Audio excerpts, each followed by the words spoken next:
again, keys to complementary dreams here. Think puzzle pieces.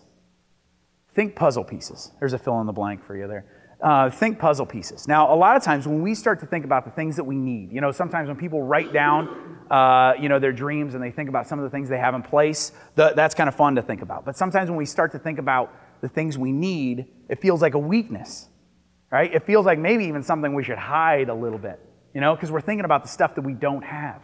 And it would be easy to kind of want to hide that. It'd be tempting to kind of want to hide that. But when you're thinking about it from this standpoint, when you're thinking about complementary dreams, walk around like you're holding puzzle pieces. And basically, as you walk around with your dream, you have one piece of the puzzle. And my guess is there's other people that are walking around with a puzzle piece that's going to match up with yours. And your dream is going to help their dream, and their dream is going to help your dream. And the only way you're going to figure out those puzzle pieces, lock and fit, is because you're talking about them. It's because you're sharing them. It's because you're asking people about them. It's because you're thinking about, okay, I need to find those people with complementary dreams to mine. So think puzzle pieces, right? Think of those things that you still need. Think of those things that you have. Think of your dream as a puzzle piece. Because my guess is, even for some of you right now, there's puzzle pieces that are going to lock with your puzzle piece and help you to make your dream possible, and you help them make their dream possible because you were thinking puzzle pieces and those things connected and played out. Another thing is look for a win-win, right? Look for ways that they truly can win from the experience and you can win from the experience. When I worked with my cousin Sam, one of the things was I wanted him to get an A.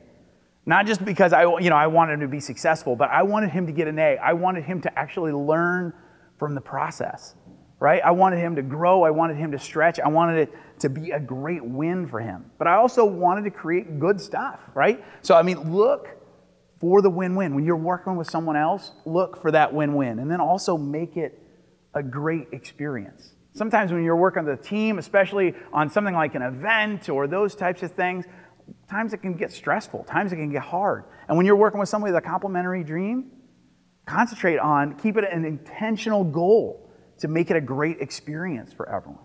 I think one of my favorite examples, a recent example of a complementary dream that played out was in 2008. We had a big dream gathering in a community. And underneath the entertainment and media and publishing, a number of people had put down they wanted to write books. And one particular woman, she was in her 50s, didn't have a lot of experience in the publishing world, but she saw this thing. And one of the things was she had a goal of writing a book. She actually wanted to write a children's book. She wanted an illustrated children's book. But she realized, I can't do this on my own. Now, she was tempted to think, I can't bring any value to anyone. But she started to think, you know what? I'm pretty organized. And I'm not afraid to talk to people. She's really not afraid to talk to people. If you meet with this woman, you will have a very long conversation. Anybody know her? Right? I mean, she just was very, very comfortable interacting with people. One of the things she started to realize is like, you know what? I wonder, what if I got a group of these people that want to write books? What if we got together and we supported each other? It's like, I'm pretty organized. I can bring people together.